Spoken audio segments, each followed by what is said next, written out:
Hi, I'm Caitlin. I'm the Artistic Director of the Bristol Improv Theatre. We are the first dedicated space to improvisation in the UK. We might be just 3 years old, but in that time we've not only become a home for improvisation in the city, but also a platform for some of the most exciting shows in the UK and beyond. Like all theatres, we closed our doors in March because of the event. But that hasn't stopped us from live streaming shows every weekend.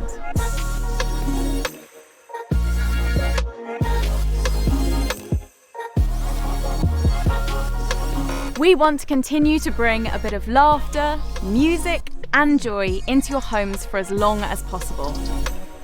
A lot of people are working very hard behind the scenes to make this happen, and they deserve to get paid. So if you are able, please donate this evening to the stream. All the money you donate will be split between the Bristol Improv Theatre, Wilby Films, and the artists whose work you're enjoying. We can't wait to welcome you back at the theatre, where with your support, we will keep the doors open for years to come. Enjoy the show. Previously on Tales of Adventure, Runa Ironclaw bonded with a horse. What we've spent our time doing is obviously a lot of frolicking and riding and finding the natural rhythm of our ride together. Playing Uno, brewing our own beer. I've taught her how to make a really special wolf lasagna. We've braided each other's hair, gone wild swimming, or as we just call it, swimming, and drawn each other in the nude. Rug made a dramatic entrance. I'm going to stride in a sort of quite self-important way towards the mob, assuming that everyone else is also striding confidently towards the mob. The effect is only slightly ruined by the way that you keep on glancing back to make sure that Marcus and Kamak are backing you up. A witch was complained about. She keeps parking her broom in awkward places. She cursed me to always be angry with her, and I am! An angry mob was placated. When was the last time that you invited her to one of your angry mobs? Yeah. Maybe she wants to be involved. Plans were made for a monster meal. The forest honk is just down there. Potentially we have a honk roast tonight. Ooh! Are you sure? Do you think he's edible? Marcus was in denial about his horse envy. She's quite a lady, isn't she? She's quite a lady. I'm sure they'll be the best of friends. Both of them are extremely special. Much was made of witch funeral customs. They burn them on a pyre with papayas scattered all around. A papaya pyre. Indeed. If you want to pick the papaya for the pie, you'll have to get a bit higher for the papaya pie. Mm-hmm. Yes, you want the higher papaya for the pyre. Yes. Well, that's the only one that's suitable for the fire. If you want a papaya pie that's suitable for the fire, then you've got to get higher. He seems to be a bit tired out now and is just hanging limply against his bonds. We won't be tired when we get the pyre going. Please no. If he's calmed down and he's not quite as aggressive and trying to fight everyone, would you say he's not shy? I think I genuinely might cry. You'd be a crier. Yes. God. All right. Next person who says anything that rhymes with papaya is in big trouble. Graham. Come on. We're gonna keep doing this for the show entire, so just. Come on, Dungeon Master, get us out of the quagmire. There's like a minute left of the first half, and it's going to go right down to the wire now. Hey!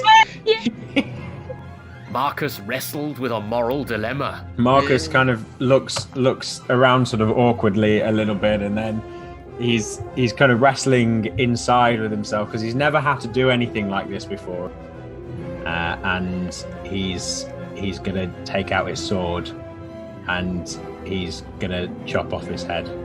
And made a fateful decision. don't know. I'm not sure whether I'm cut out to be a knight. Marcus's leadership was called into question. I didn't want to say it. But I feel like maybe it should just be left to the women. Things got very tense and awkward. I'm gonna spit on the floor and then go and make camp under some trees with Claudia.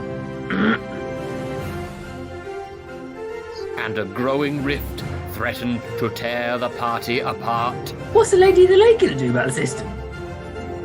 She just might provide some answers for why things are like this. What? You know? How do you mean? You mean like the rich people who are in charge of the poor people? Yeah. Well, Yeah, precisely I that. shout over from the trees and can just kill any poor people that they want.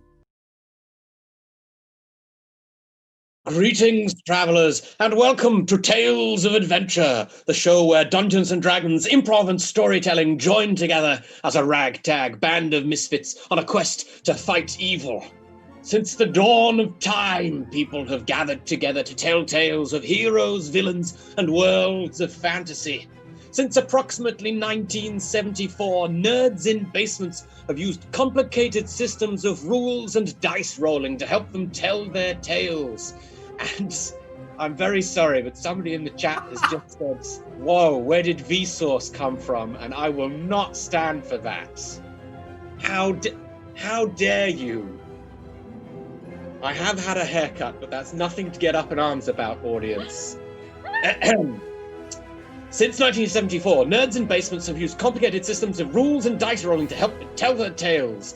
Tonight, we will tell you one of many such tales of adventure. These are our heroes, Marcus Lavelle, Human Knight. Hello, everyone. I'm not going to lie. I had rather a lot to drink last night, so I'm not feeling the best.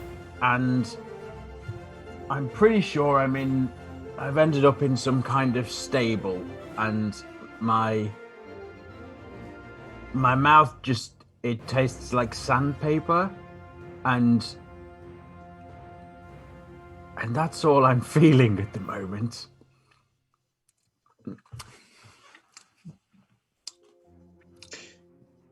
Well, moving on, Calmac Fingol, Dwarf Fighter. Well, I'm actually feeling pretty chill because everyone else. Now, it's very important to have your principles, but it is also important to make the most of the offer of a comfy bed and a bath when it comes up. I have washed my beard, I've had a little comb, I've rubbed my feet. I'm feeling lovely, and we might have a bit of smoothing over of the team to do today, but fresh start and all that. I'm sure it'll be all right. Be all right.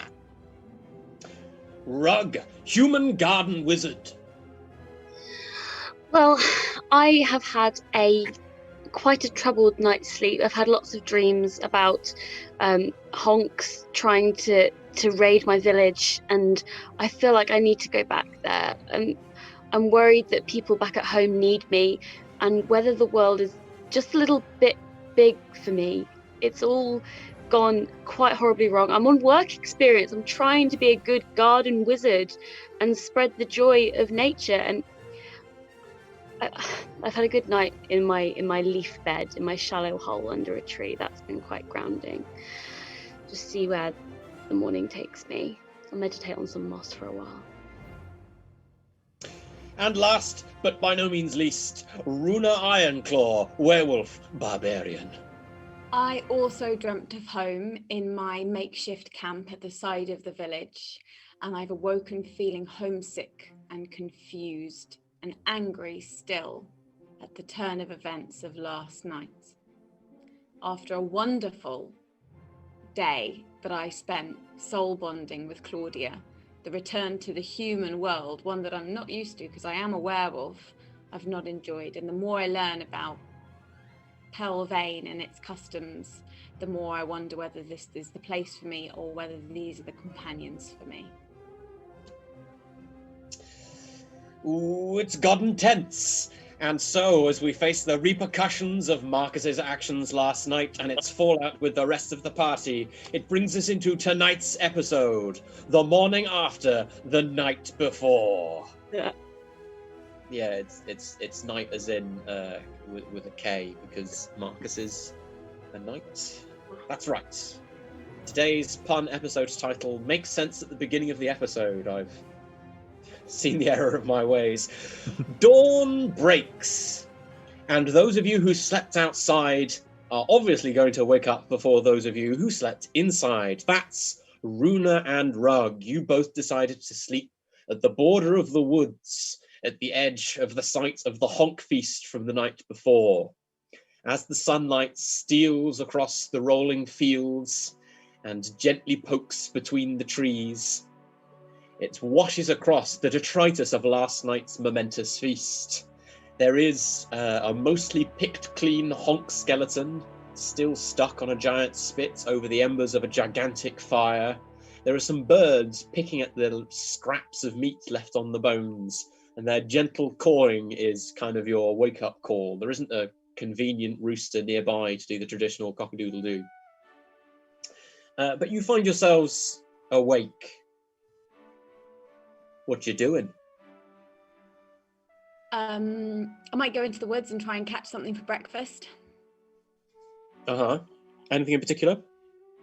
Squirrel, bird. Okay. Give me a dexterity check. Are you just trying to like run up and grab it? Yeah, in my mouth. Okay, yeah, that'd be a dexterity check. I got a 17. You do not catch a squirrel or a bird in your mouth, but you do accidentally get a bite of a tree that a squirrel was running on. I'm off my game. I'll just chew the right. bark shortly. You awake to see Runa dashing about amongst the trees, chasing squirrels and birds, and accidentally taking a bite out of a tree. As a garden wizard, you do need to begin each day by meditating on some item of natural beauty, and you have to tell us all about it. Can I go and spit my bark into her hands? Yeah. I'll just go over and... That'll be Right. useful for you, if not for me. Tell us about the natural beauty of this saliva-covered tree bark. It's glistening. It's glistening with such sparkles that only the morning dew can conjure. There's something delightful about the contrast between the sweet glow of the morn and the dark woody earth of the bark. I feel very connected to Runa. I feel very connected to the earth, and I'm just gonna smell it as well and breathe in the earthy smells, and I feel it's beautiful. The world's actually not a bad place after all. I knew she'd get it. That's very sweet. You do have some food. You've each got some rations in your pack if you want to eat something rather than just chasing squirrels in the woods. It's your choice. I'll have a ration. I'm just gonna make one more dive for a squirrel. All right, go on. One more dexterity check. I got an 8. Oh, you managed to catch a squirrel. You catch it just by the very tip of its tail, so it's kind of hanging out of your mouth. Nice. That's like hunting dogs do. They throw it in the air and then they catch it and then they throw it over their shoulder to break its neck. I don't know that because I've ever been on a hunt. I just know that because my friend had a whippet. Sorry. Did it attack small rodents and do that with them? It could do that, yeah. Oh. So, Well, Rug, you finish your meditation to see Runa flailing a squirrel around by the tail between her teeth and breaking its neck. Oh, that's quite a strong image. After the beauty of my bark, it's quite a strong image. I'm going to use my I Spy book, my I Spy guide to poisonous berries and trees that will try to kill me, to have a little peruse around the area and try and look for berries that are edible and berries that aren't, and be like, oh, and just have a little sample of the berries and different leaves, and try and sort of get a nice meal from foraging in the general clearing. You managed to find some berries that are not included in the book, so they won't be poisonous. They do, however, taste okay. It's all right. It's sort of like midway between a raspberry and twiglets. It's surprisingly savoury for a berry, but also got a little bit of sharpness because it's kind of sweet. Yeah. That's interesting. The book doesn't say what kind of berries they are because they aren't poisonous berries, and it's a guide to poisonous berries. Yeah. At the back, if there are any blank pages, I'm going to draw all the berries that I've seen and put a little guide, a bit like twiglets and raspberries, and I'm going to describe the flavour of the different berries and keep a guide of berries that I found. This is mainly a distraction technique from all the pain of last night. I'm just trying to keep myself busy and occupied before I have to face the big events of the day. As Runa and Rug use their various foraging techniques to find themselves a decent breakfast and distract themselves from the impending interpersonal scuffle that we suspect is about to happen, we'll cut across town to the nicest room in the inn, where Calmac wakes up in a bed that would be expansively large for somebody who was taller and wider than him. So for him, it's like double expansive and wide. It's comfy, it's very kind of fluffy, although it's not fancy embroidery or nothing. This is just still an inn. You're sprawled out in the most luxurious comfort you've had for a good long while. There's a gentle knock at the door. Hello? The innkeeper pushes the door open with his hip and bustles in, carrying a tray full of breakfasts. There's porridge, there's bacon, there's hard, seedy bread, there's a mug of small beer. Oh, love it. Have you got that sausage porridge you have around here? Is that a thing here? It is, yeah. Sausage porridge. Here you go. I've brought up 2 lots, but your friend, the man knight, he's not here. Do you want his? I might as well make the most of it. It'll go cold, otherwise, nobody wants lumpy sausage porridge. That's just a waste, isn't it? It's a waste. That's fair enough. Well, you enjoy your breakfast. Thank you very much. Behind and kind of shuffles out. What kind of sausage? Asks the chat. It is duck. Oh. Duck sausage. That's quite. Have they got a lot of ducks in shortbread? I mean, there's the river is nearby. It's quite gamey for first thing in the morning. It's quite an intense flavour, but you know what? I'm enjoying it. It's cutting right through the porridge. It's very, very nice. And a little, a light mead, just to kind of, It's worth pointing out that the name of the inn is the Goose and Gamble. So I don't know if that has something to do with their themed menu. Did you say the beef and gamble or the beacon? Goose and Gamble. The Goose and Gamble. Yes, you're right. If you recall, the tavern in Flapjack, which is the rival town, is called the Swan and Swindle. It's possible that these are rival pubs. What happened to our goose? To Valerie? Where is Valerie? Did she follow one of us? It's funny you should ask that, because downstairs in the stables, Marcus, you've got a thumping headache. Your mouth is dry and it feels like it's full of hay. And the first sensation that greets you as you awake to the new day is that of being pecked in the eye by a hungry goose. Ah! Get off! Valerie honks at you petulantly and then wanders off, leaving you to realise that you are lying in a pile of hay next to Rupert the horse, who is sleeping in just a perfectly normal horse way. In the stable section just across the passage, in the stall, they're called stalls, in the stall just across the way, you can see where Claudia, Runa's horse, is sleeping, and she is sleeping in an especially graceful way for a horse. She looks as though she's at peace and is very comfortable. In a similar way to how sometimes you see like a sleeping cat and you go, oh my God.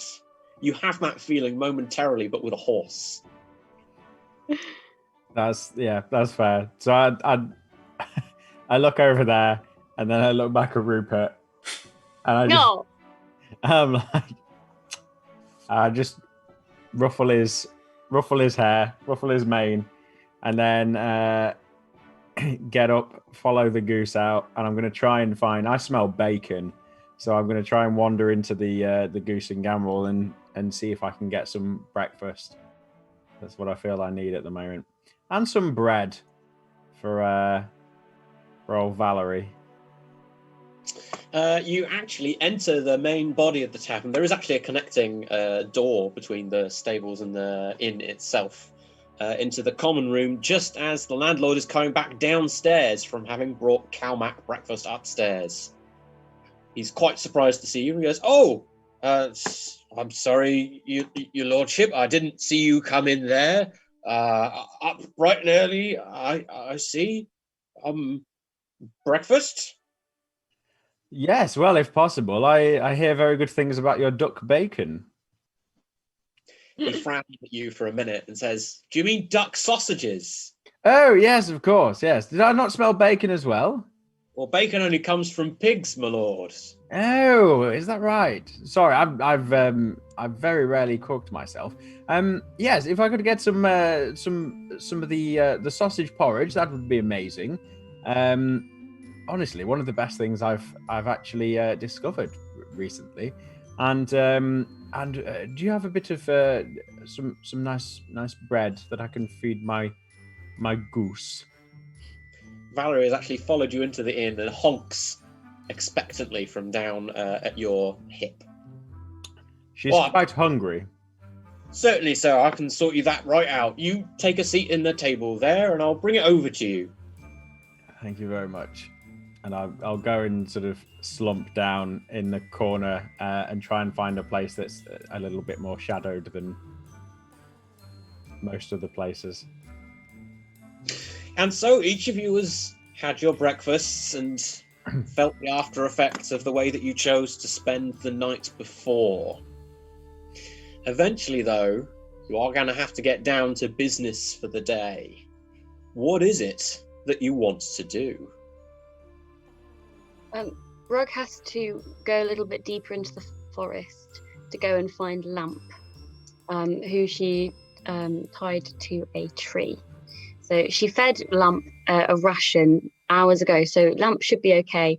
She's gone to go and get Lamp. You still got that bloody bat. That bat is a great bat. Did you tie her to a tree or to a post? I think you made this joke last time. Did I? That feels on brand. Has it I shouldn't have called you out. I shouldn't have said that. itself yet? No.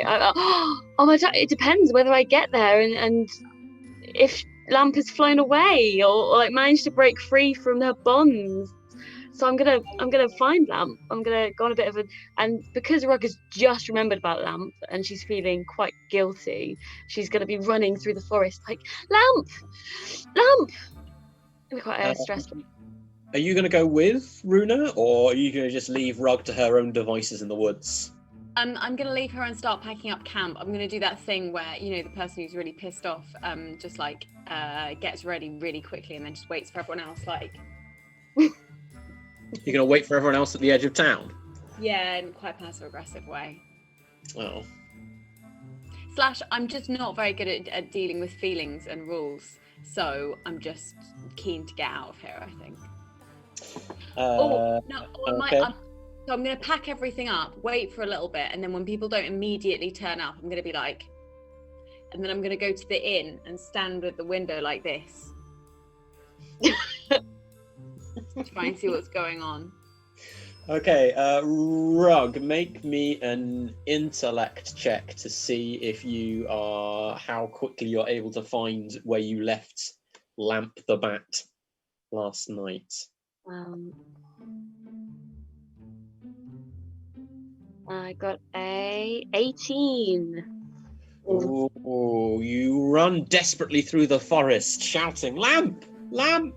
Lamp!" But pretty quick, all the trees seem to look fairly familiar to you, which is, you know quite a lot about trees, but you're sure you've run past these trees before, and not like last night, just like maybe a couple of minutes ago. You think you might be maybe kind of lost. Oh, God. Meanwhile, in the inn, Calmac was a really good breakfast. Oh well, I'm gonna put on, because I think there'll probably be, one of those little kind of complimentary dressing gowns you get. I'm gonna go on, and I think because this room is quite a big room, there maybe be a little balcony, maybe a little kind of Juliet balcony. Yeah, there's a balcony. Yeah. Yeah, I'm gonna go out and take me little couple with me, in my little dressing gown, and just have a look out across the town and kind of see, because we haven't really, apart from the the feast and all that, I don't feel that we've kind of properly explored Shortbread yet. So I'm just gonna have a look out and see what I can see in the town and make a bit of a plan. Where might we go? Where might we explore? Anything worth having a look at? Just a little cast out, enjoying the morning sun. Oh, it's a lovely view you've got over the thatched roofs, some tiles of the village. It looks really pretty similar to Flapjack. It would be hard to peek out the difference between the two. There's small shops opening up for the day. There's what looks like a marketplace in the town square. There's a little temple in the center of town. Here they seem to be less in for lumber and carpentry, which was the main industry in Flapjack. Here they're a bit more into pottery. There's a potter's yard. They're doing all sorts of things with clay.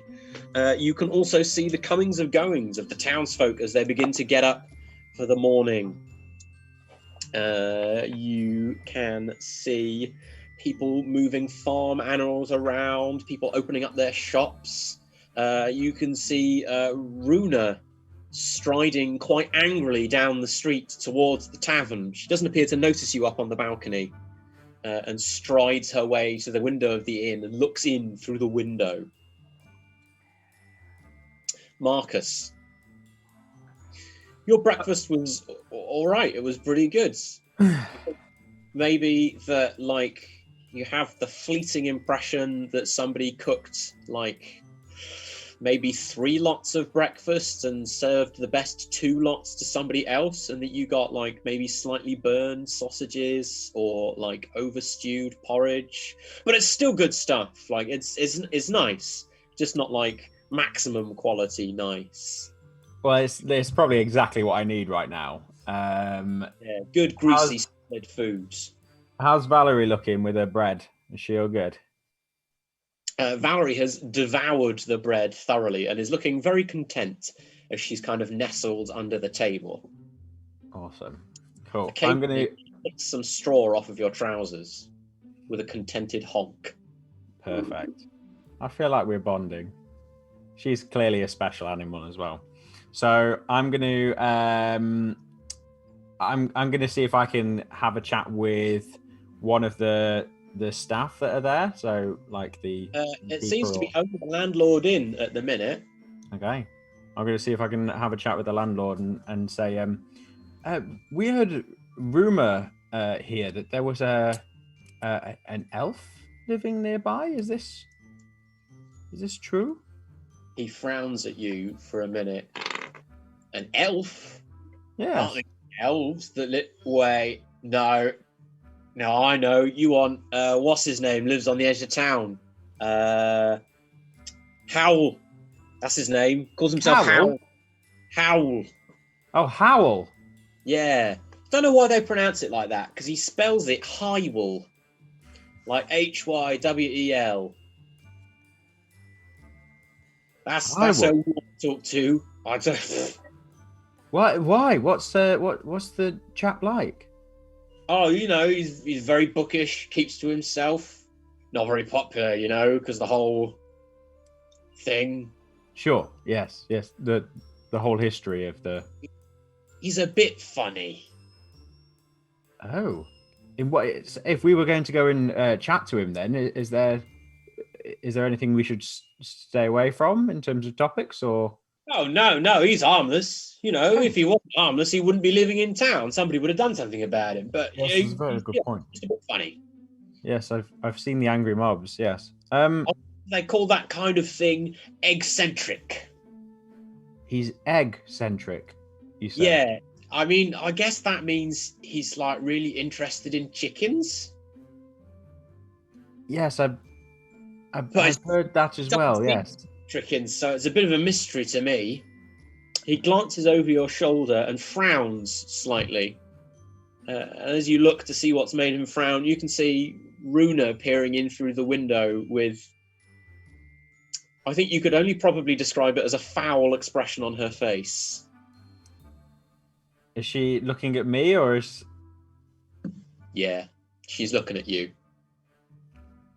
Runa, you see Marcus turn and look at you, and he looks pretty pale already and hungover, but you think he maybe goes a little bit paler.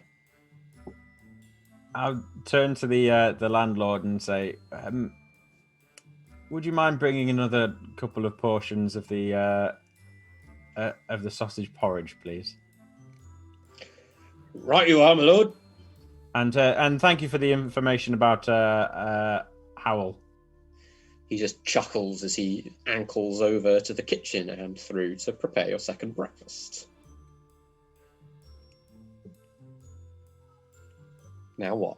You going to invite Runa in, or are you just going to eat more food in front of her? I was going to wait until I had the porridge, and then I was going to slide one over to the table, to a spare seat, and look at her and sort of gesture to it. He's gesturing suggestively at bowls full of sausage porridge, Runa. Where I come from, offering someone food is a pretty significant peace offering. Like it's a big thing. Sharing food is really important.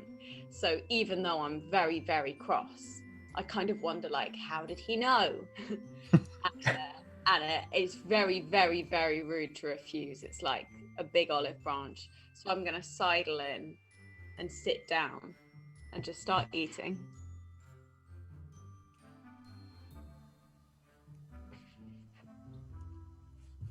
In silence. I'm gonna have a little. There's gonna be a little smile that goes onto my face, and I'm not gonna say anything, and I'm just gonna start eating mine as well. By this time, I've put my trousers on and come downstairs. But seeing just your trousers, well, and the rest. I've got myself dressed, ready for the day. And but come to the bottom of the stairs and seeing those two at the table, obviously quietly eating the porridge.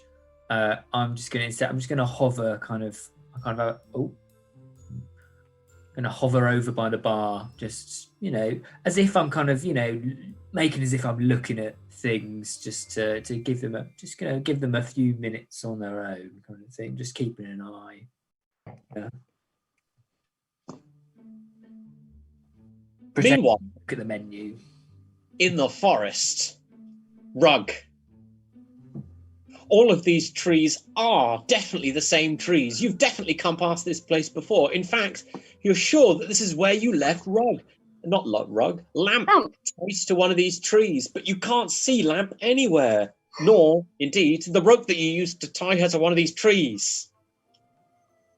I don't want to have to use my spell, but I may have to ask the trees where my dearest mushroom bat is. I'm going to go to the nearest tree. I'm actually going to climb a bit of the tree. I'm not hugely. I'm a bit dexterous, not.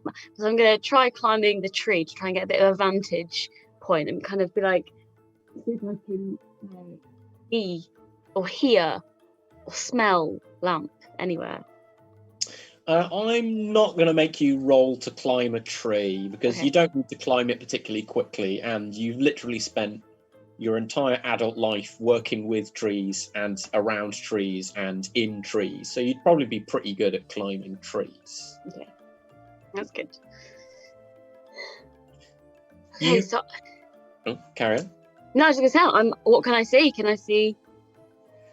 You can see more trees. Do they look familiar?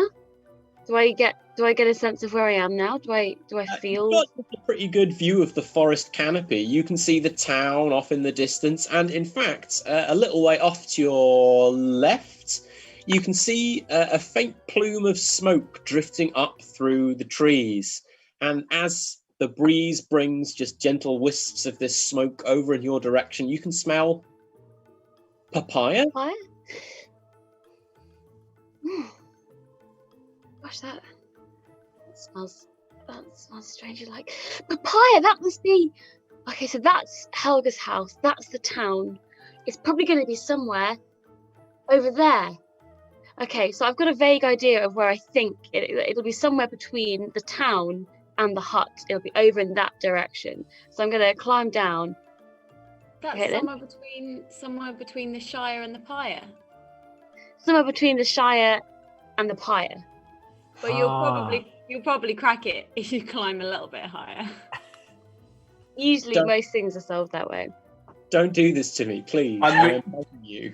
Thank goodness you could smell the smoke from the fire.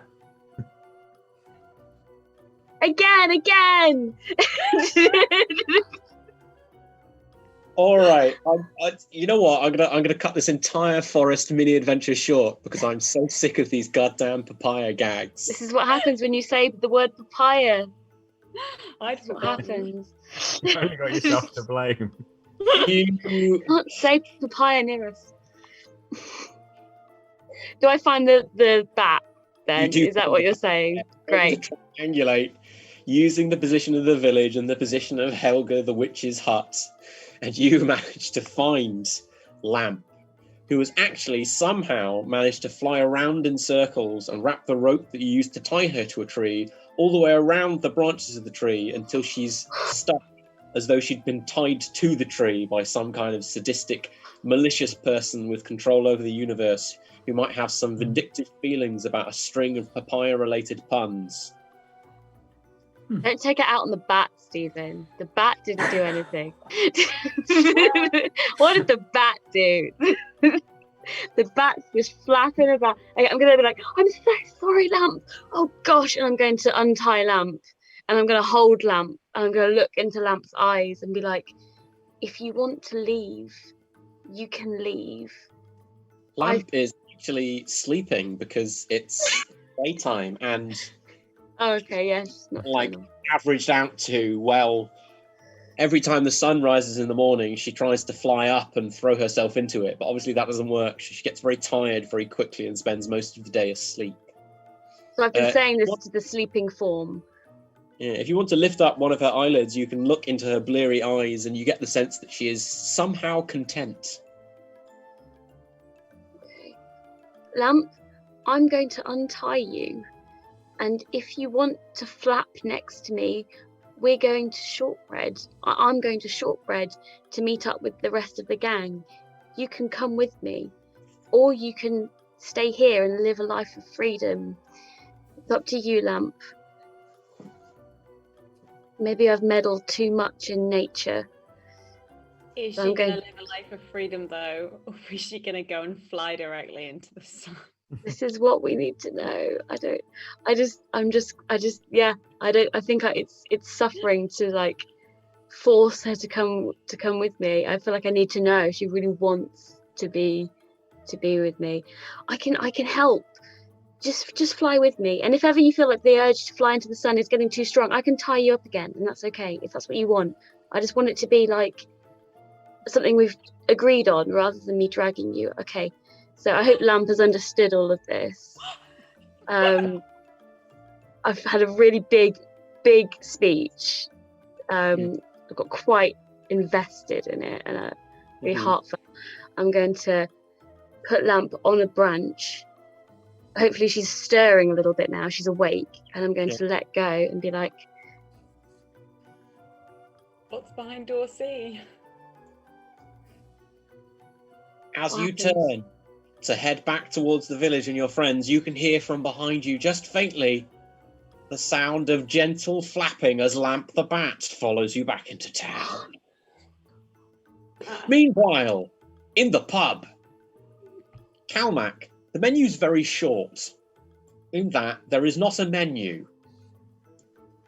What there is, though, is a crudely etched series of drawings of bowls with steam coming out of the top of them, and pictures of things that might go in bowls, like sausages, porridge, and beans. Have they noticed I'm here yet? Who? Marcus and Runa? Yeah, I'm trying to look casual, just a casual. You're the only three people in the common room at the minute, apart from the landlord who comes in and out with food, and kind of is trying to get a fire going in the hearth, because now that there's guests up and about, he wants to make it very homely. Right. Well, I think I better go over, and I just when you walking over, you can feel there's a lot of tension between two people. You just go, well, that sausage porridge, hey, that is all right. Yeah, feel better for that. Ugh. Yeah. Awkward silence pervades the tavern, except the distant muffled curses as the landlord struggles to light a fire in the hearth. Oh, Valerie the goose, is she all right? Oh, just give Valerie a little stroke, just a little gentle tickle just behind the head. I think they do have ears, but they're kind of like under the feathers. It's just around, just a gentle little, hello, who's a lovely goose? I'm going to ask them, where's Flossie? Flossie is also in the stables, but she's sleeping next to Claudia, and Marcus didn't spot her in the morning, so... Then I'm going to say we should get moving. Yeah, no, you're right. Was there anything that anyone needed to do in town before we head out?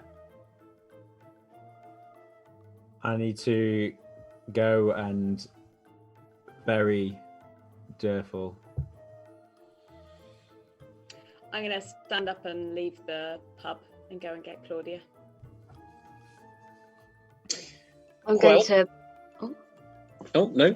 Carry on, Rob. I'm going to burst into the pub, kind of... and I'm in this kind of slightly blissful kind of... when you're clearly repressing and you're just like, this is fine. And I'm just like, kind of like walking into the pub like, this is fine. Everything's fine. I've done my meditation. I've got my bat. And I'm just kind of going to be like, oh, hi, everyone. Hi. Are we, how are you doing? I'm gonna like bang past her by accident and then be like, sorry, no, I'm still cross, and then go to this table. Yes. Have we got any sausage porridge left on the table?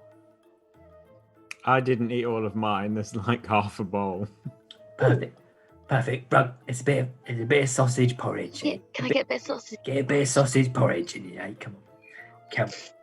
As you stroll across to the table to take the place that Runa has just vacated in what I think I could probably only describe as a strop, the landlord finally straightens up from beside the hearth where he's managed to finally get a fire going. Aha! He says, and just to your left, Rog, there comes the sound of frantic flapping as Lamp the Bat makes a beeline for the fireplace. No! Make a dexterity save. Grab the fucking bat. I got an 18! Let it die. Then, to add insult to what has already been a tense and slightly unpleasant breakfast, the day is further ruined by Lamp the Bat flying directly into the newly lit fireplace, where there is a sudden loud bang, and the entire inside of the common room of the inn is covered in the spores of the mushrooms that were all over poor Lamp. Almost immediately, tiny mushrooms begin to grow on almost every wooden surface in the place.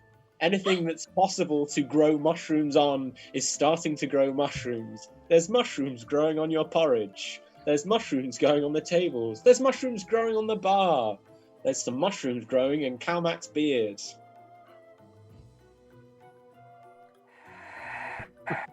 I am so sorry, Lamp.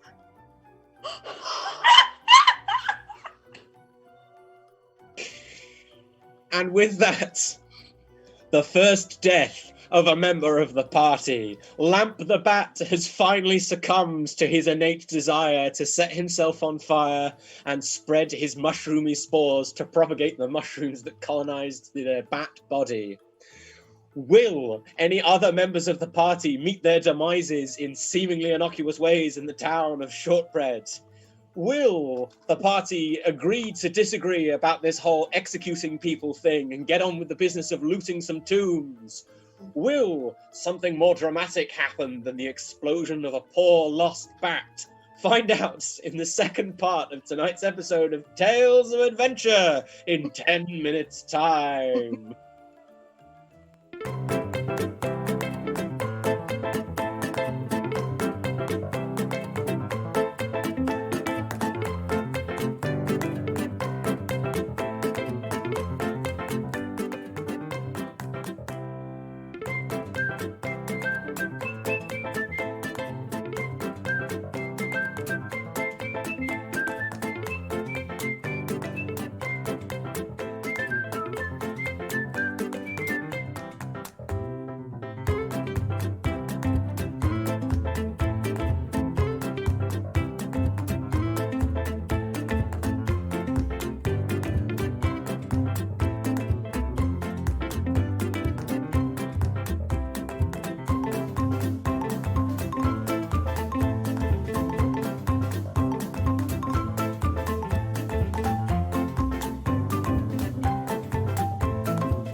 Greetings, travellers, and welcome back to the second half of tonight's episode of Tales of Adventure, entitled The Morning After, the Night Before.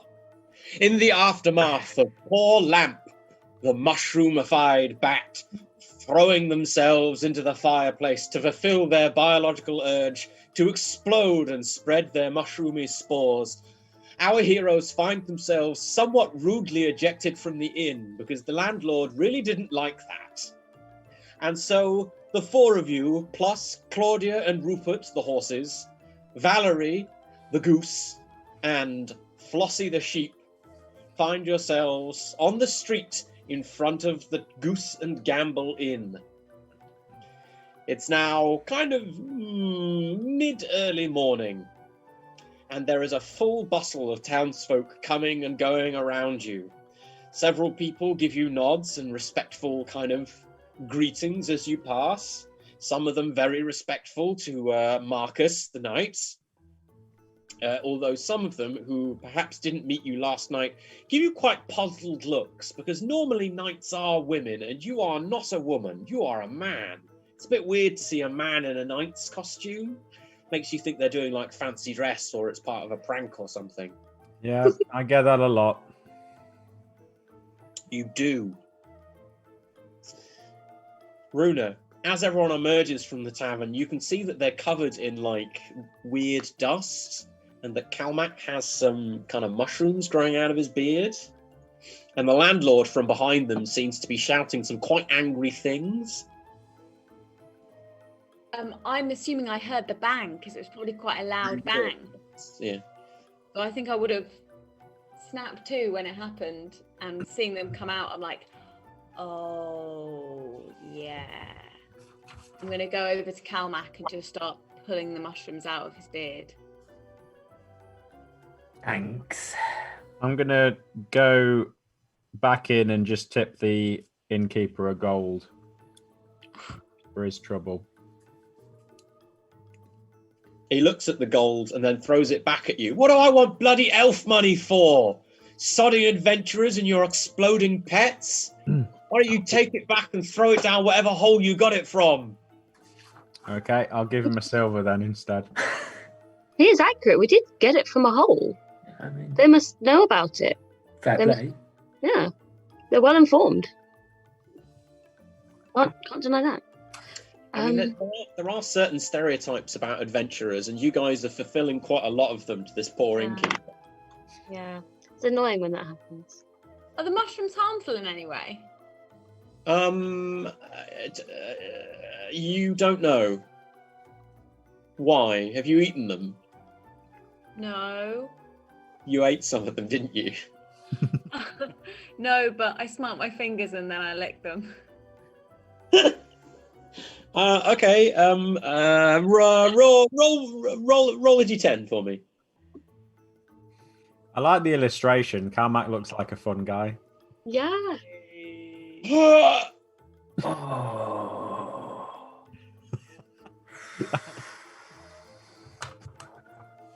What'd you get, Runa? Got a 1. Ooh, your tongue goes numb.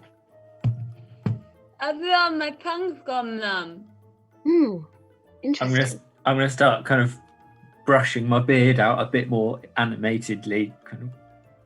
I'm going to get a little bag or pouch and put some of the mushrooms into it and go, this will be interesting to study. I'm going to hold my finger out for Kalmak to lick and say, try it. Are you going to do it? No.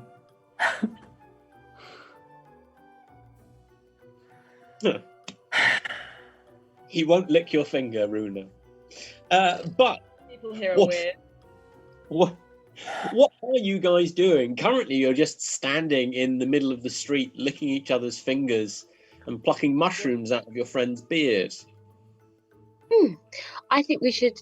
Has Marcus gone? Has he gone into the woods to look for Durfle's body? Marcus, were you waiting for everyone else, or were you just off on your own? I was gonna go and wander to the over to the woods, I guess. Ooh, okay. I was gonna get Rupert first, I think, probably. Marcus is leaving.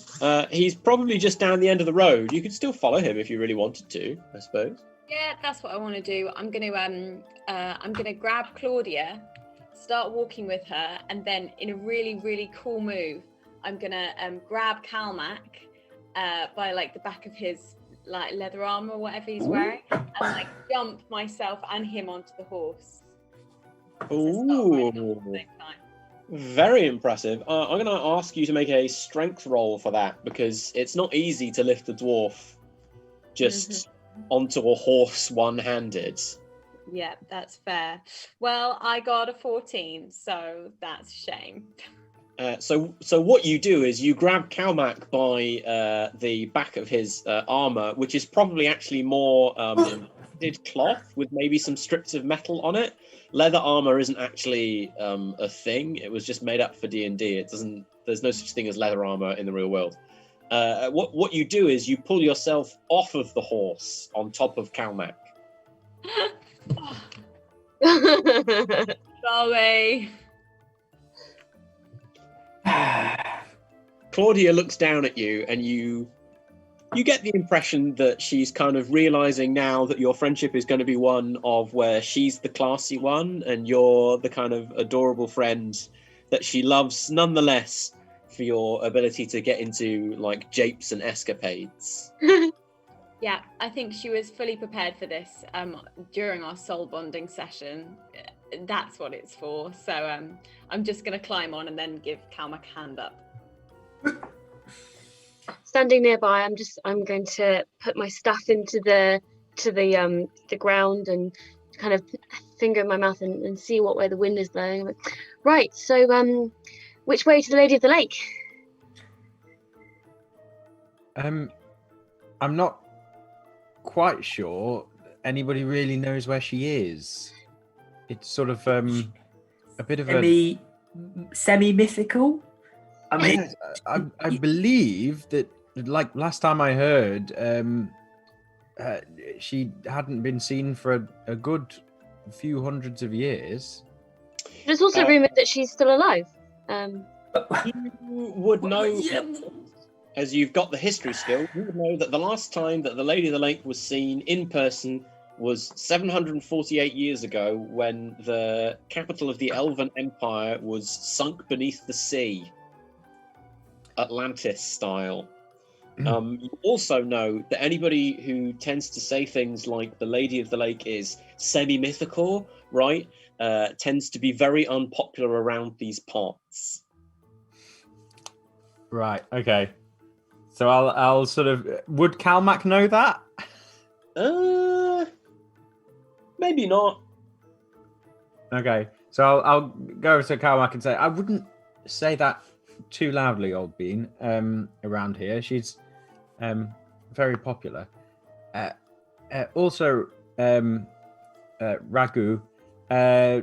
Ruag, she hasn't been seen since the Elven capital got sunk. Yeah. A good 700 years ago. Yeah. Well. What do you mean? Yeah, I mean, we're like the Elven capital doesn't exist. She hasn't been seen since. So I don't like. We'll have to do a lot of research to find her if she's still alive. Yeah. That's what I'm saying. You have to do a lot of research. And the best time to start was yesterday. The second best is now. Right. Well, I mean, the best library in the region would be at Lavelle Castle, which we're going to anyway. So. Okay. Well, maybe your friend who can fly can help us as well. But I just want you to know that although I'm kind of at peace, as much as one can be, there's still quite a lot of anger about last night, and I do very much still want to write the systems and see the Lady of the Lake as soon as possible. It's what I want. We need answers to why the system is like this. But in the meantime, sure, we can go. We'll go to the castle and we'll do our research. We do need to bury Durful, though. I do agree with this, and you can do this on your own, or you can come with us. Whether you'd like to have some alone time to think about what you did. Is it you? Oh no, I did my duty. It's just my duty is to bury him as well. I mean, I wasn't happy about it. Obviously, that was the first time I've had to do anything. To be quite honest, first time I've had to do anything that involved me being a knight and a noble and anything in that kind of situation. I don't want to do it again in a hurry, but it's my duty as a knight and a member of the Lavelle family to. Right. So you don't feel remorse. You haven't had you're not feeling remorse now. Okay. I mean, I didn't enjoy it. So No, I never accused you of enjoying it. That's never something I accused you of. Well, no. So of course I feel remorse. It wasn't something I wanted to do, but it's something I had to do. Well, remorse is something that you feel when you think you did something wrong. You might feel sorrow, but if you feel remorse, that's because you feel guilt. You feel guilt. Oh no, I feel sick. I feel bad, but I didn't do anything wrong. He admitted to murdering people, and as the law of the land, that means that it's my duty to cast the sentence for that. I can see that Calmac is making sort of slight agreeing faces. So I'm just going to, with both hands, pick him up, transfer him onto Rupert, and then ride off. In the direction that everyone's going, or are you riding off for some peace and quiet? No, well, I'm going to ride off so I get to Durfell before they do. Okay. Yeah, I'm in no hurry, so I'm just gonna.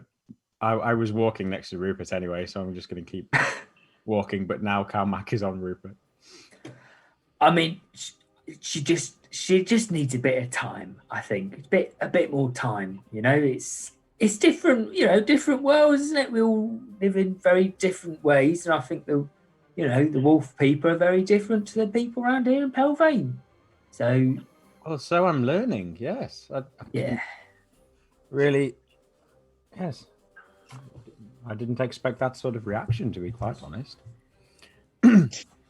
Shortly, just outside Helga the Witch's hut in the midst of the woods, Runa rides up at full steam atop Claudia, both kind of put out about this entire situation. Claudia, though a horse and with obviously limited understanding of concepts of criminal justice, somehow shares your indignance here, Runa.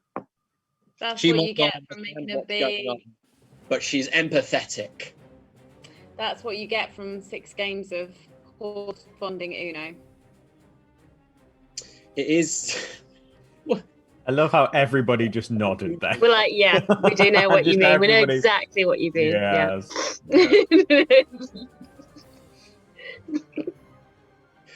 You arrive. You dear, oh dear, oh dear. You arrive to find the scene much as you left it last night, with a couple of notable differences. First of all, in Helga's garden at the front of the house, amongst the overgrown shrubs and weeds that were there last night, there is now also a fairly tall oak tree sapling. It definitely wasn't there last night, but it's definitely there now. It's much too tall to have grown overnight, though, unless some kind of magic were involved. Some kind of magic is involved. That's not. You can figure that out. You're not dumb. You're actually the smartest member of the party. Oh no! Rug is the smartest. Wait. Did you know just come back? Sorry, what? Yeah, I heard. Never mind. I retract the entire thing. You're strictly middle of the pack as far as the party is concerned. But you are smarter than the average person. So there's something magical going on. But the thing that probably catches your notice and holds it most significantly is that Durfell's head, where he was like decapitated, his head is gone. Not as in no longer on top of his body, but no longer visible anywhere. All that's left is his headless body tied to the pole that was placed in the grounds just outside of Helga's gate. Okay, well, I'm going to have a sniff around to see if I can work out where the head has gone. Okay, you don't actually have a particularly strong sense of smell whilst you are a human. If you were a wolf at the time, that would be a different matter. But you don't, just as a human, your sense of smell is human strong. Can I look around for some tracks for anyone? Yeah, you can do that. But just sniffing Then the I'll dirt. have a metaphorical sniff around. Oh, I see. Gotcha. Make a make a wisdom roll for me. 14. I mean, there was an angry mob coming through here last night, as well as the four of you and 2 horses. There's too much trampled up mud around here to really tell much of anything. Lots of people have come and gone, but you can't tell who came when and did what with which. That's witch with an H, not witch as in Helga. Presumably, if someone had picked the head up when it was freshly cut off, there would be blood. Is there blood? Yeah, well, there's some around the body. There's some patches of slightly darker muds where you think that blood might have soaked into the ground. There's certainly not any kind of fresh trail of droplets. I'm going to say that around the time that you are finishing your disappointingly inconclusive investigations into the scene is when Marcus and Rug and Calmac arrive. You arrive to see everything I've just described, except that Runa is looking around with a slightly puzzled look on her face, presumably for the missing head. Huh. What did you do with the head, Runa? I didn't take it. It was gone. Right. How would somebody Gosh. steal a head? Why did someone do that? What a strange thing to do. On a pike outside one of their huge castles as a warning to anyone who doesn't follow their arbitrary rules. They wouldn't need to. They've already got a huge castle. I think it's more likely that perhaps a local magic user perhaps has taken an interest, possibly. I'm just gonna throw it out there. I think that don't murder people is a little bit too good of a rule to be described as arbitrary. Yeah, but I'm prone to exaggeration. I'm a young wolf. So you think that Helga took it? Can I detect any magic going on? Can I if I do a bit of inspection around with magical inspection, tapping, licking, the usual, can I discover anything? What are you licking? I lick everything when I'm doing my magical inspection. I lick the ground, I lick the air. Will you lick my finger? I lick Runa's finger. Okay, make a Constitution save. Okay. I got a 13.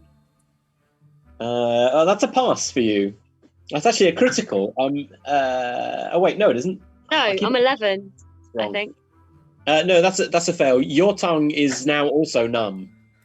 There. Oh dear, that's annoying. Now I don't have any power. I'm gonna go against Helga. I'm gonna sound like an idiot. I'm not gonna take this seriously.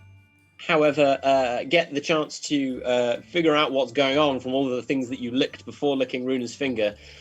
Somewhat unsurprisingly, given that you know that a witch lives literally here, there is some magic going on around here. That head magic.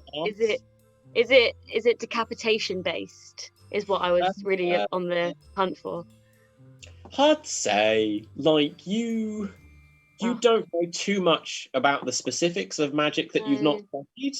So, like, for a garden wizard, like, animism, which is what witches do, is a bit kind of like... Bit heady. Okay. Yeah. Heady in that it's confusing and complicated, but you're pretty sure that they don't do anything with actual heads. Okay. That'd be much more kind of like a biomancy, necromancy kind of a thing. Okay.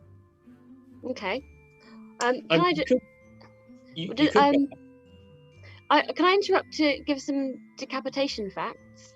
go on. So apparently, the head remains conscious for as long as it takes for the blood to drain out the body. So actually, in theory, when you're beheaded, you actually feel your face hitting the ground. Your senses are still, you actually feel it. What the It's heck is true. that about? In France, around the time of the revolution, there was a scientist who took like the head of a murderer who was executed by guillotine, and did an experiment where he very quickly took it away, and he got like a watch, and he called out the guy's name and saw to see if his head responded, and made a notes of the time and how he responded when he called out his name. And he looked, didn't he look? Didn't he like his did. eyes actually swiveled up when he called his name? Yeah, his eyes opened and he turned his eyes to look at the guy. He couldn't obviously turn his head because his neck was somewhere else. You need that function. But yeah. On that note, I'm so like horrified. I'm gonna walk into the woods until I find a spot that I feel is like a decent distance from the witch's cottage. I'm gonna walk around in a circle 3 times until it feels right, and then I'm gonna start digging in the spot. Are you looking for anything, or are you looking to bury No, I'm anything, digging a or just grave. you're digging a grave? Oh, I see. Gotcha. Do I'm not we? just doing this for the goodness of my health, mate. We're here to dig a grave, right? I'm getting started with my hind legs. I wasn't sure if it was a wolf thing, if you were anxiously digging. Yeah, I was gonna look around for a shovel or something, but I mean, Rog has a spade. I have a spade. I'm gonna help with my spade. I'm gonna join in. with the okay, spade. lovely. Welcome. I'm going to take the body down then, Yeah. Okay. and maybe You- we should have a chat with old Helga and see if she's got the head. It feels weird burying it with the body without the head. Sure. You cut the body down from the stake, and it kind of flops into your arms in a very corpsey kind of way. To be expected. Yeah, it's a big, heavy, literally dead weight. It's easy enough to carry it to the hole that Runa and Rug are digging. It's pretty impressively big now. Between Runa's natural ability to scrabble at the dirt and Rug's skill with a spade, there's a pretty good hole going. It doesn't take too long to get it reasonably sized. What do you want to do about Helga? How do you want to approach her? I mean, she seemed quite happy with us last time we spoke. I mean, you killed the guy that killed her son. She seemed to take quite well to that. Yes, I mean, it can't harm asking where the head is, or is that any of our business? To be honest, this is a moral grey area that I don't really know.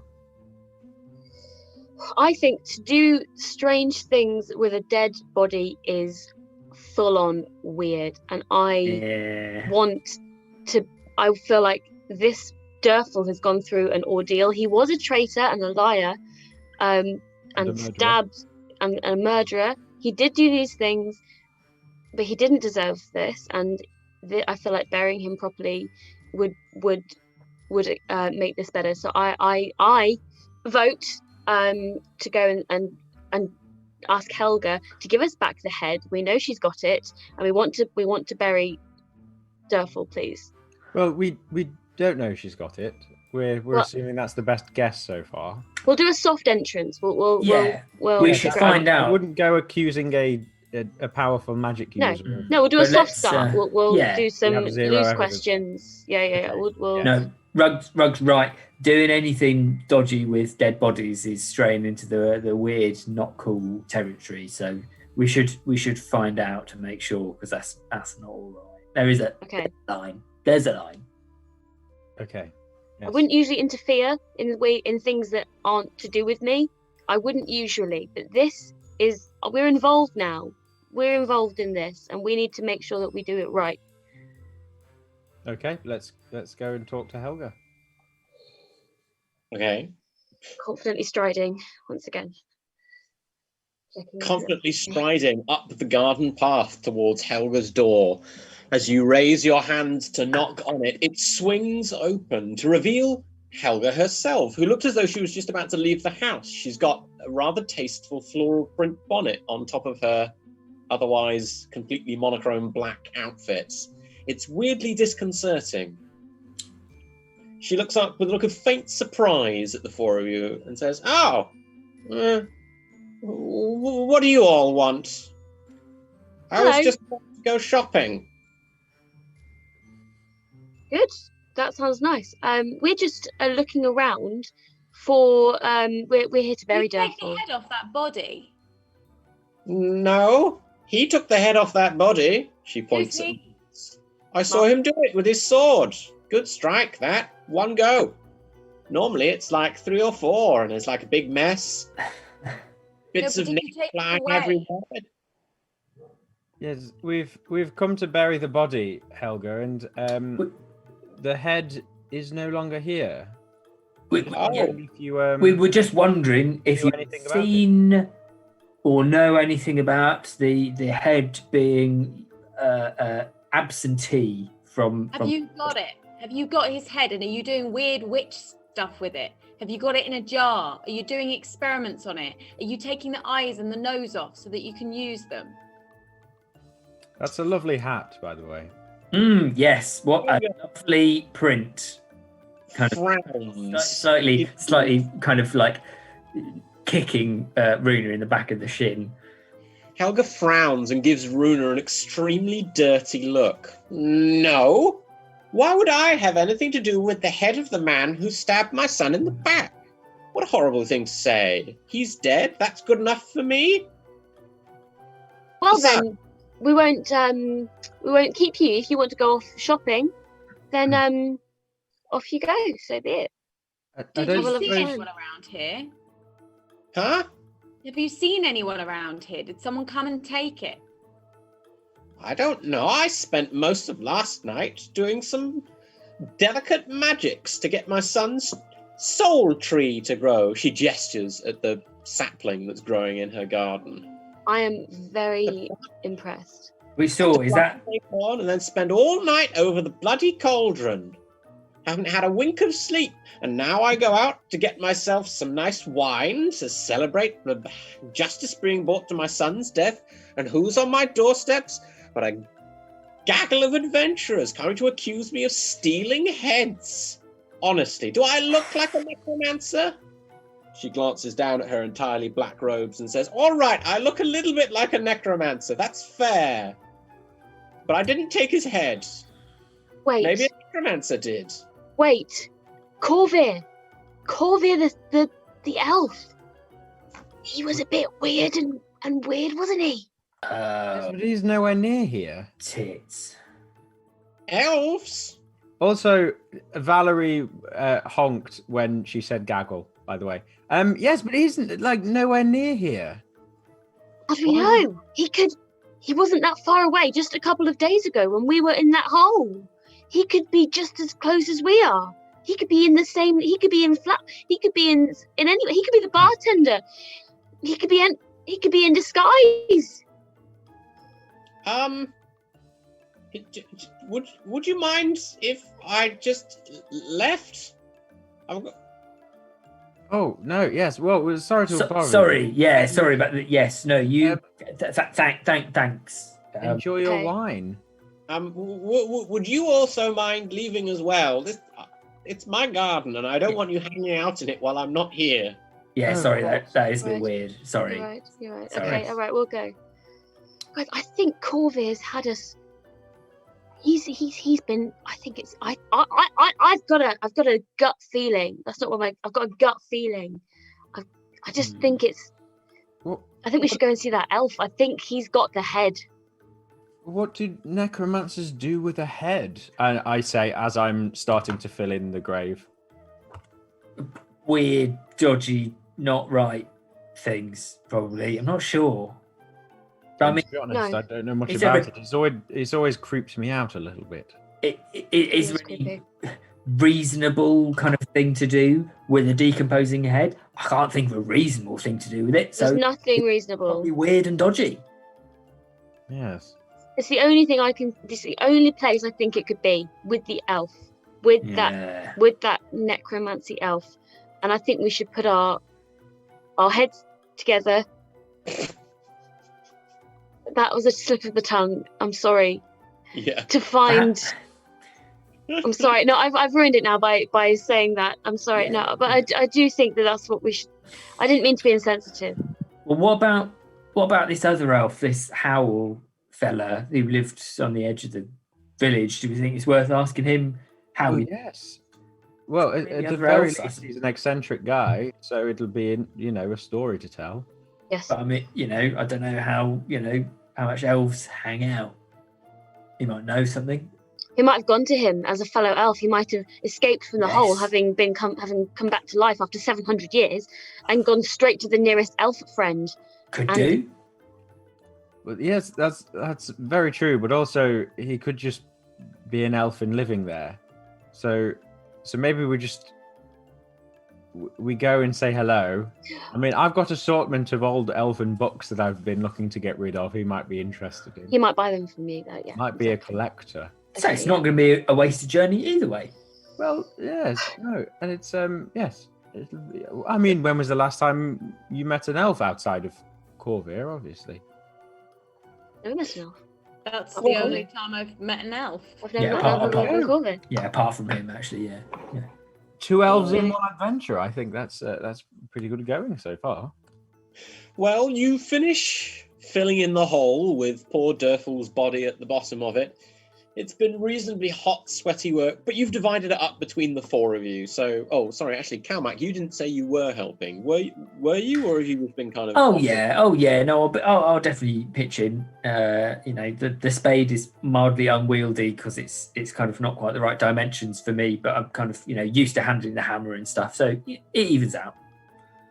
Just out of It's- interest, can Calmac get off the horse if no one helps him down? Oh yeah, Yeah. I can get off. I just can't get back out. So I've got to be very sure that I want to get off the horse Yeah. because there's no kind of quick I'll Yeah. jump back Just up. get back on. No. Yeah. Can you imagine? No, you've got to stay on That's just in that. case. That's that. Oh. On the way back to the to Shortbread, I'm sort of looking around everything and sort of think out loud and say, we're collecting quite a lot of gear at the moment. Do we think we need to, with all this money we've acquired, do we need to get a bit of help maybe, or like a cart, maybe an additional horse or Shetland pony, or maybe somebody to sort of like an apprentice to carry, like a squire to carry some things and Do you want to buy a servant? or hire? It would pay them. Surely. Yes, employ them. I Most wouldn't things that buy we've one. collected walk themselves. Sorry. Most of the things that we've collected can walk. No, I mean like the treasures and things. Mm. I mean, Um, I've only got a pocket left in my pack to carry things.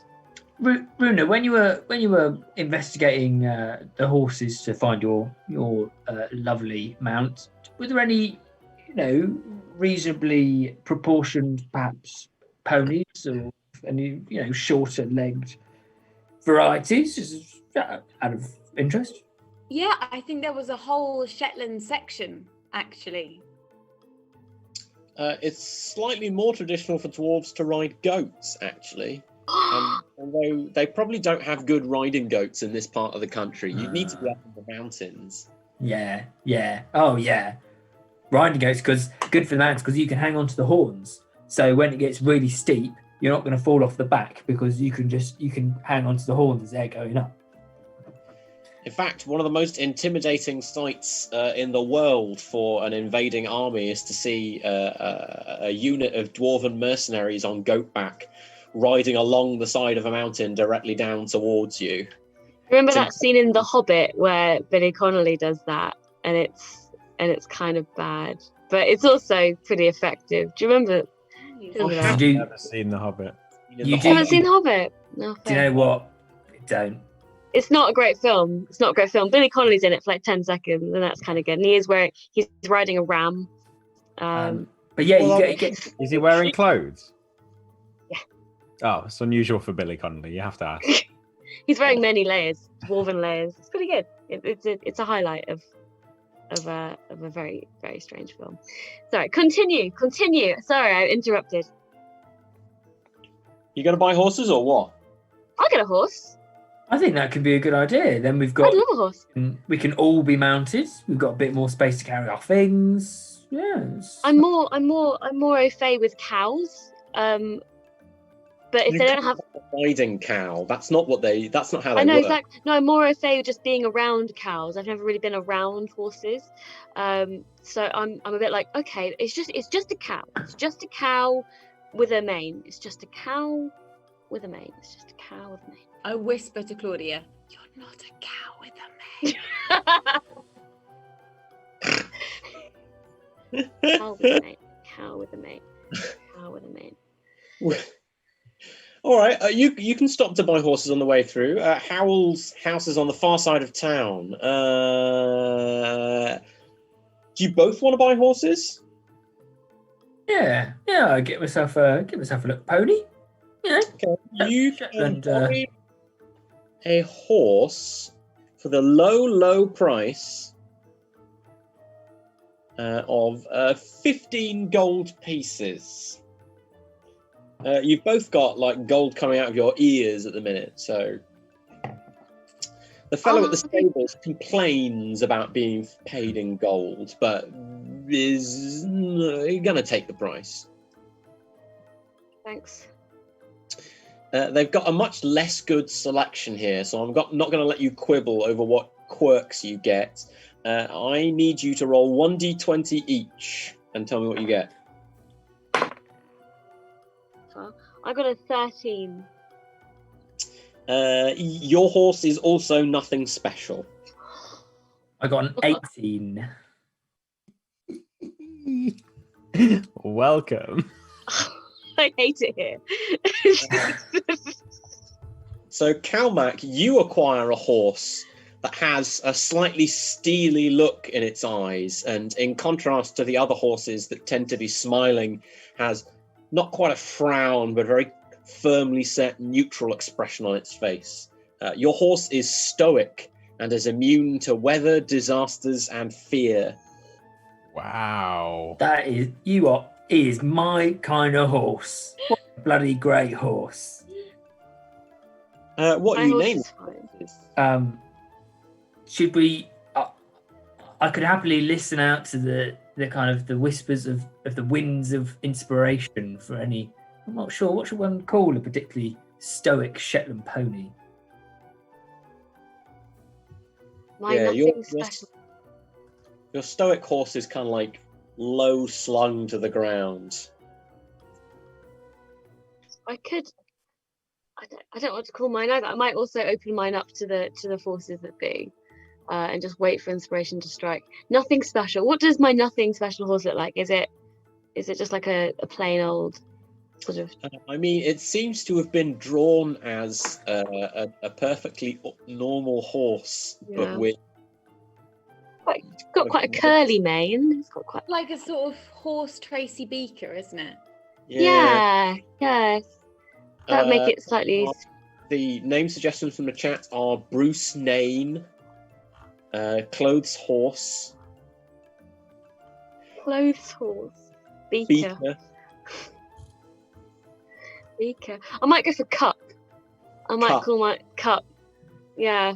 Well, if you're Rug and you've had a lamp, then maybe you should call it Sofa. Yeah. You're just furnishing your The living imaginary room. house. Yeah. My Yeah. best friend at primary school, her cat was called Sofa. Wow. There you go. That's Something in the unusual. chat suggests Lamp 2. Uplighter. Oh, It's a bad omen, that, I reckon. Lamp 2. Oh. The horses That's look too really big. nice. We'll come back to horse names, shall we? Okay, Uh, okay.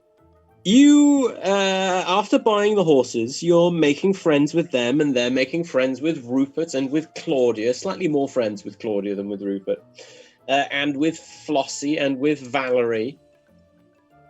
As you make your way across town, and you make your way to the far edge of town, and you find the place where you've been told you can find the home of Howl, this elf eccentric guy.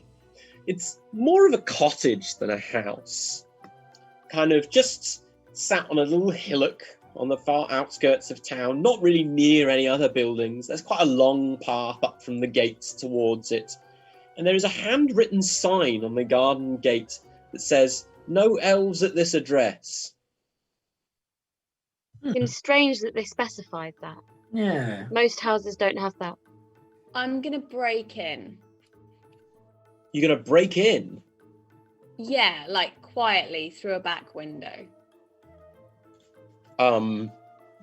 Okay. What are the rest of you doing? Has Walking up the path. Walking up the I'm garden path. Gonna knock on the door. Yeah, I'm towards gonna the front peer door. in with through the Marcus. window and just be like near where Runa's breaking in, and just be like, I'll keep a lookout while she's breaking in, and I look through the window and kind of be like, just to check that that's okay and that she's not gonna get attacked or anything. Okay, so Runa and Rugg circle around to the back of the house as Marcus and Calmac walk up to the front door and knock. Runa, Rugg, you can see through the vantage point of your window that somebody on the inside, who you take to be Howl, is sat at a kitchen table talking to someone who's just out of sight.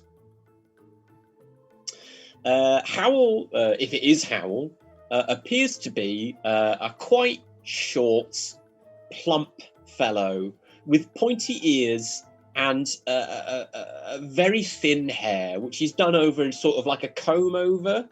He's got a big round nose, and altogether the effect is of the least elf-like person that you've ever seen to have pointy ears. He has none of the cold beauty and grace that the elves legendarily possess, and frankly, you think whatever lineage he does possess, the idea of describing it as proud and imperial is pretty far from the truth. He does dress reasonably well, though. Nice shirt, waistcoat, breeches, leather shoes. Pretty swish. As the sound of the knock comes from the front door, he gets up and he walks to the front door and he opens it. Marcus, Calmac, you see the same guy I've described.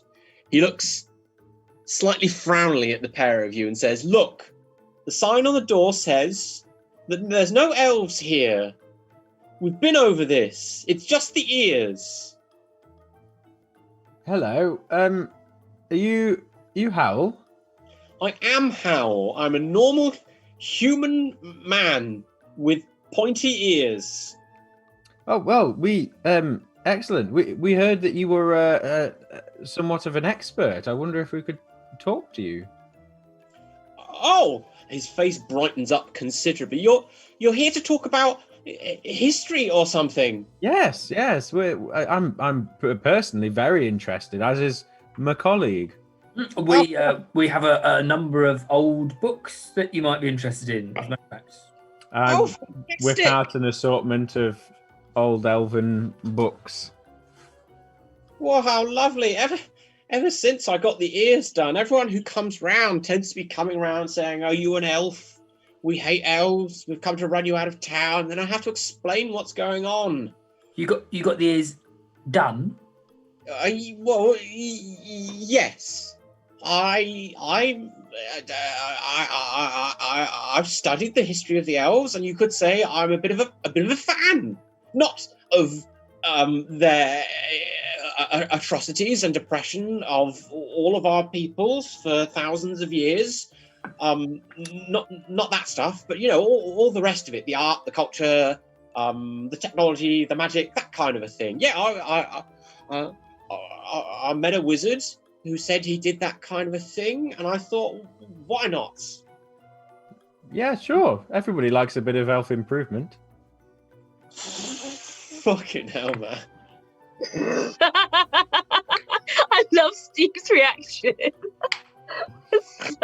Yeah. Calmac turns ever so slowly to look at Marcus. Well, can I invite you in? Come in. God, this is a lucky day for me. Two groups of people coming to hear about the history of the elves at once. How lucky I am. Oh, wonderful. Who else has come? To lead you into his house.